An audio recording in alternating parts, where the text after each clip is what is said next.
Welcome to Pagsibol at Barangay Timalan, Naik, Cavite. Tingnan po natin ang inyong future house. Ito po ang parking area. Kahit kayo po ay naka-van, kasyang-kasya po ito dito. Basic finish ang turnover ng unit. Tara, pasukin po natin ang loob. Ito ang space natin for the living area at dining area. Dito po sa side na ito, ang kitchen area na naka-tiles at ready to use na. Sa side naman po na ito ay ang toilet and bath na na-complete na, naka-tiles with ready to use na din po sa inyong pagkalipat. Dito sa gilid ng inyong bahay, ang service area. Pwedeng laundry area or ready na po ito sa pinaplano nyong extension ng inyong bahay.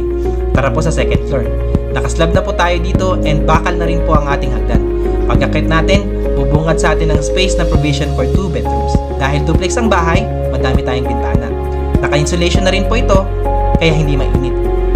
Kisa may partition at tiles na lang ang inyong ipagagawa. No DP, less than 10,000 monthly amortization, 30,000 required income, avail na habang meron pa.